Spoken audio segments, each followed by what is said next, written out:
L'infarctus du myocarde avec sous-décalage du segment ST est un blocage total d'une artère coronaire qui nécessite une revascularisation coronaire immédiate. L'approche thérapeutique de l'infarctus du myocarde débute par une hospitalisation dans une unité spécialisée de soins cardiaques. Le patient doit être placé en position semi-verticale pour soulager la douleur et de la morphine sous-cutanée doit être administrée. Si le patient est en état de choc, des approches de réanimation intensive, notamment l'oxygénothérapie, l'intubation ou la ventilation mécanique, peuvent être nécessaires. L'administration de substances inotropes comme la dobutamine ou l'adrénaline est une autre possibilité dans les cas spécifiques. Lorsqu'un patient présente des complications telles qu'un choc cardiogénique ou une instabilité hémodynamique. Le traitement pharmacologique en phase aiguë consiste en injection systématique d'aspirine à la dose de charge de 250 mg par voie veineuse, suivie d'une dose d'entretien quotidien de 75 mg par voie orale. L'aspirine est un médicament antiplaquettaire qui aide à prévenir la formation de caillots sanguins en association avec le clopidogrel. Le clopidogrel est un autre médicament antiplaquettaire couramment utilisé avec l'aspirine dans le traitement de stémie. L'héparine du papa moléculaire doit également être administrée à la dose de 0,1 cc par 10 kg par 2 heures pendant l'hospitalisation du patient. Par la suite, une reperfusion coronaire urgente qui consiste à la principale approche thérapeutique pour rétablir le flux sanguin vers le muscle cardiaque affecté et minimiser les dommages. Il doit être initié le plus rapidement possible. L'angioplastie directe avec la pose d'une stent est l'approche privilégiée si la salle de pose est accessible dans les 2 heures. Si l'angioplastie n'est pas réalisable dans les 2 heures ou il existe des contre-indications, une thrombolyse intraveineuse peut être envisagée, bien qu'elle est moins fréquente. La thrombolyse doit être réalisée dans les 2 heures suivant l'apparition des symptômes autant que la douleur thoracique persiste. Les contre-indications à la thrombolyse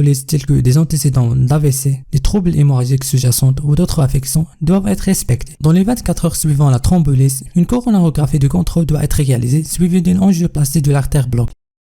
Les médicaments après la sortie consistent en bêta-bloquants à vie, sauf contre-indication en cas d'insuffisance cardiaque décompensée. La bithérapie antiplaquettaire par l'aspirine à vie et le clopidogrel doit être poursuivi pendant une année. Des statines telles que la simvastatine sont prescrits pour gérer la dyslipidémie et les inhibiteurs de l'enzyme de conversion de l'angiotensine sont recommandés pour contrôler l'hypertension artérielle, sauf si le patient présente une hypotension artérielle. De plus, une correction complète des facteurs de risque cardiovasculaire passe par l'arrêt de tabac, avoir une alimentation équilibrée et faire une activité physique. Merci beaucoup d'avoir regardé et à la prochaine.